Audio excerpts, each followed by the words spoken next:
Bismillahirrahmanirrahim. Oke anak-anak, melanjutkan materi yang kemarin tentang misi dakwah Nabi di Madinah. Sekarang Ibu akan menjelaskan misi dakwah Nabi di Mekah. Sebelum itu kita ice breaking dulu ya, biar fokusnya ke Ibu, bukan di luar atau sedang memikirkan sesuatu ya anak-anak. Oke, jadi ice breakingnya gini: 3, 6, 9 tepuk tangan. Tapi tepuknya satu aja, nggak usah banyak-banyak. Jadi 3, 6 sama 9. Oke, 9 itu tepuk ya, satu kali aja. Dimulai dari Ibu ya. 1, 2, 4, 5. Oke. Nah, ya, tepuk. Ya, benar. 7. 8. Oke, berarti fokusnya udah sama Ibu ya, bukan di luar maupun memikirkan sesuatu. Oke, ngomong-ngomong tentang misi dakwah Nabi di Mekah. Anak-anak tahu nggak sih misi itu apa? Nggak tahu. Jadi, misi itu cara untuk mencapai tujuan. Cara Nabi untuk mencapai tujuan yang berdakwah itu seperti apa anak-anak? Sehingga ketika Ibu membahas judul tema misi dakwah Nabi di Mekah, itu adalah cara Nabi berdakwah di Mekah itu seperti apa aja. Nah, Nabi berdakwah itu pada tahun 17 Ramadan 13 Hijriah 610 Masehi. Pada waktu itu turunlah surat atau surat pertama. Surat yang pertama itu namanya surat apa ya? Al-Alaq. Iya benar, Al-Alaq 1 sampai 5. Oke benar, jadi Al-Alaq 1 sampai 5. Dan kemudian turun surat yang kedua. Yang kedua namanya apa? Nggak tahu, Bu.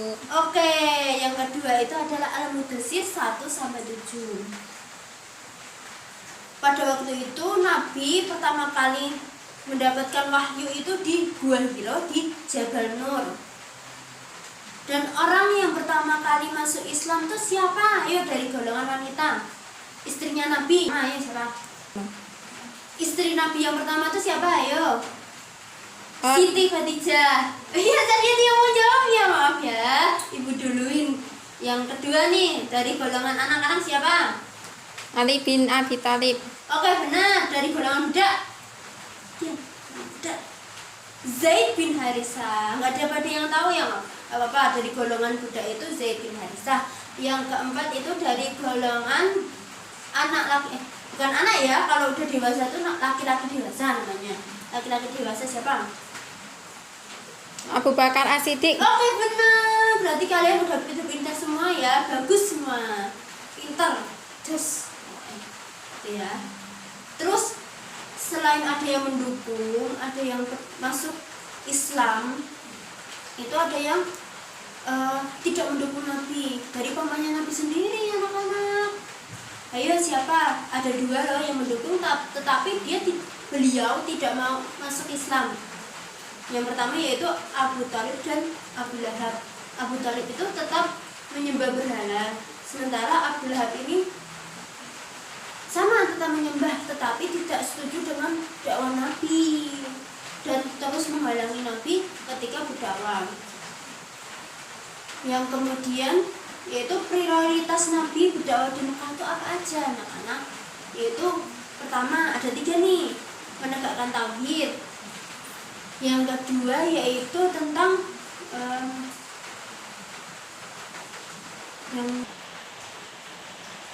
Oke, Ibu yang kedua ini agak lupa nih apa ya? Oke, menegaskan hari akhir. Yang ketiga itu merubah perilaku jahiliyah. Menegakkan tauhid di sini yang dimaksud adalah pada waktu itu kan mereka masih menyembah berhala dan Nabi datang dengan ajaran tauhidnya untuk menyembah Allah atau menyembah yang Maha Esa. Yang kedua yaitu tentang menegaskan perilaku menegaskan hari akhir, menegaskan hari akhir maksudnya, ya ampun, menegaskan hari akhir atau hari pembalasan. Mereka awalnya setelah kematian itu mereka mengira bahwa tulang belulang ini tidak akan hancur, padahal akan hancur. Dan setelah kehidupan di dunia ini masih ada kehidupan akhirat, dan setelah kematian itu masih ada hari pembalasan. Jadi apa yang kita perbuat di dunia ini pasti ada pembalasannya, baik ataupun buruk, itu pasti ada pembalasannya. Jadi kita senantiasa hati-hati dalam berbuat, bahwa kita tuh ada yang mengawasi, yaitu Allah Subhanahu wa Ta'ala. Yang ketiga yaitu merubah perilaku jahiliyah. Pada waktu itu mereka masih berjudi, berzina, menyembah berhala dan lain-lain. Kemudian karena itu perilaku yang tercela, Nabi meluruskan mereka menjadi perilaku yang terpuji, perlahan-lahan tapi pasti. Setelah prioritas yaitu respon masyarakat Arab ketika Nabi datang mengajarkan agama Islam itu apa? Apakah mereka menerima dengan senang hati atau mereka menolak? Nah, pada waktu itu masyarakat Arab itu menolak dakwah Nabi. Mereka tidak ingin Islam itu datang. Bahkan paman Nabi yaitu Abu Jahal, Abu Lahab itu juga menolak. Bahkan Abu Thalib yang mendukung dakwah Nabi itu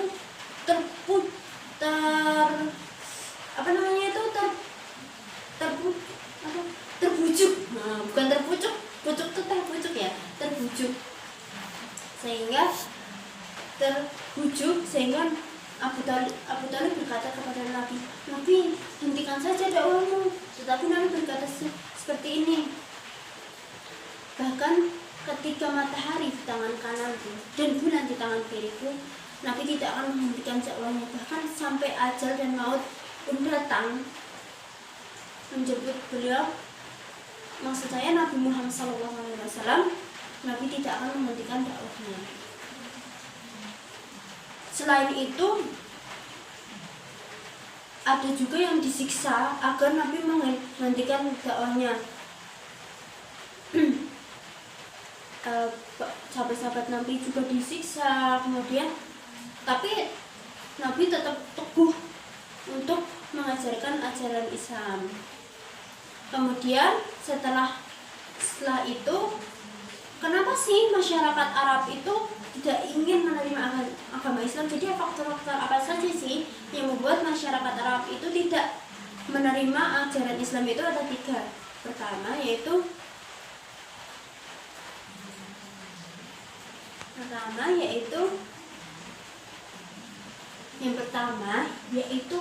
apa ya? Ibu agak lupa nih. Kalian ingat nggak? Enggak, Bu. Enggak, oke. Ibu cuma mengetes kalian saja, kalian masih ingat atau enggak. Jadi yang pertama yaitu mereka takut hilangnya kekuasaan. Yang kedua yaitu takut hilangnya sosial. Yaitu yang ketiga yaitu tentang takut dalam perdagangan. Yang pertama yaitu takut apa? Ayo. Hilangnya kekuasaan. Benar. Yang kedua yaitu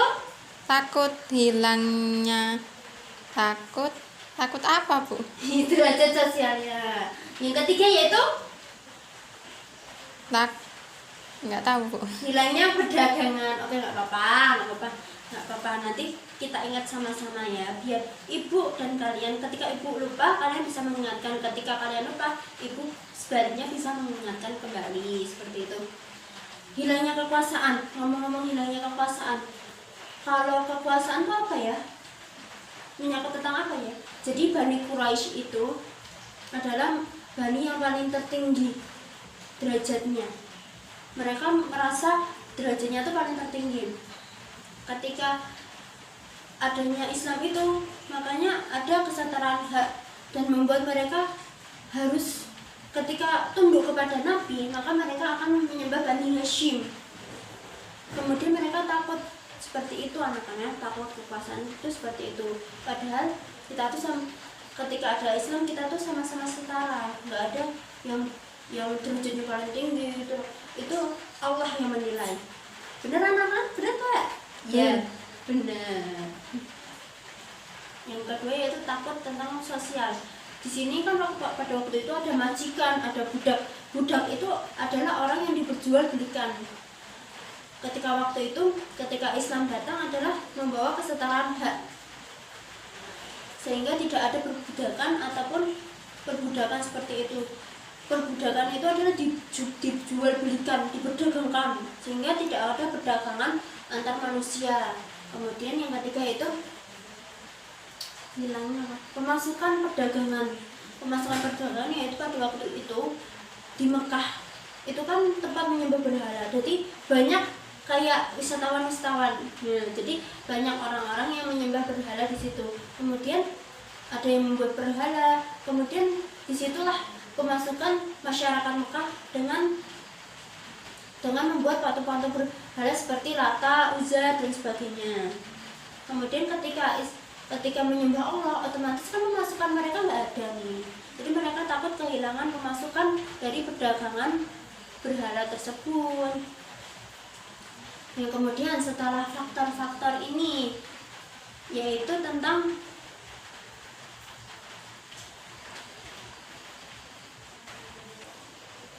setelah adanya faktor-faktor ini apa anak-anak? Ayo faktor setelah ini adalah kuncinya.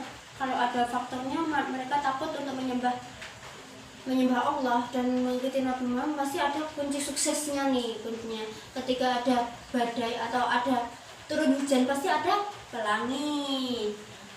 Nah, kunci suksesnya Nabi Muhammad itu apa aja sih? Yang pertama yaitu sabar, tekun, yaitu Nabi Muhammad mempunyai akhlak yang terpuji yang tidak dimiliki oleh siapapun. Bahwa Nabi Muhammad itu adalah perilakunya itu sudah Masya Allah sekali ya, anak-anak. Ya seperti itulah pokoknya apa yang diperbuat itu baik kita contoh, dan apa yang itu buruk misalkan nih ada teman kita yang kayak gini, kita nggak usah, kita cuma meluruskan teman kita untuk berperilaku baik juga. Anak-anak ingin nggak sih masuk surga? Ingin, Bu. Makanya kalau ingin, jadi kita merubah perilaku kita yang buruk menjadi hal yang baik. Setelah kunci suksesnya pasti ada rintangan dan halangannya nih. Rintangan dan halangannya itu apa, Bu? Rintangan dan halangannya itu banyak. Nabi dikatakan ahli sihir, kemudian dari tahta wanita dan lain sebagainya, kemudian bertukar bukan jabatan ya, bertukar agama. Jadi Nabi disuruh untuk menyembah berhala, dan kemudian masyarakat Quraisy menyembah Allah secara bergantian, tapi Nabi tidak mau seperti itu ya anak-anak. Oke, yang terakhir nih tadi, tempat untuk Nabi berdakwah sembunyi-sembunyi di mana anak-anak? Di Gua Hira. Oke, sip, benar ya. Terus pamannya Nabi yang menentang itu siapa? Nggak tahu. Abu. Iya, siapa? Abu ada di surat Al-Lahab, Abu Lahab. Oke, setelah itu ibu akan menanyakan kembali ini dengan cara teka-teki silang di bawah di sini ya. Oke, teka-teki ini. Jadi di sini ada pertanyaan. Nah, anak-anak pilih nomor berapa ini? Ayo, di sini ada nomor 2, nomor 1, nomor 1 lagi. Jadi di sini ada 2 nomor 1, yaitu nomor 1 menurun dan mendatar. Yang keempat yaitu nih, terus yang ada yang ketiga. Nih, anak-anak pilih nomor berapa? Nanti kita jawab sama-sama ya. Nomor 3, Bu. Nomor 3, oke, nomor 3. Gua tempat Nabi menerima wahyu. Ayo, gua apa? Gua Hira, Bu. Oke, nomor 3, Gua Hira. Kita Hira, kira-kira cukup nggak ya? Oke, Hira. Oke, cukup. Apakah ini benar atau salah? Yang kedua nih, nomor berapa anak-anak? Nomor 4, Bu. Nomor 4. Oke. Tempat Nabi berdakwah secara sembunyi-sembunyi. Di mana? Di Ibu mengambil nama di depannya saja. Arkom. Oke, sip. Benar. Nanti kita cetakin di akhir ya. Nilai nomor berapa nih? Masih ada 2. Satunya juga ada double. 1 mendatar. 1 mendatar. Oke, paman yang mendukung dakwah Nabi tetapi tidak masuk Islam. Siapa? Ayo. Abu Talib, Bu. Oke, sip. Abu Talib ya, jangan keliru anak-anak. Abu Talib sama Abu Lahab. Talib. Oke. Kemudian ada 1 sama 2. 2, Bu. Oke, nomor 2. Prioritas Nabi di Mekah yaitu. Oke, kayaknya ini ibu belum mengajarkan ini ya anak-anak. Jadi prioritas Nabi di Mekah itu adalah mengajarkan ajaran tauhid. Tadi udah apa belum toh? Saya juga lupa, Bu. Oh, belum anak-anak. Oke, nggak apa-apa. Nanti kalau belum nanti ibu ajarkan di minggu depan ya. Kemudian yang terakhir nih, surat yang pertama turun. Al-Alaq, Bu. Oke, sip.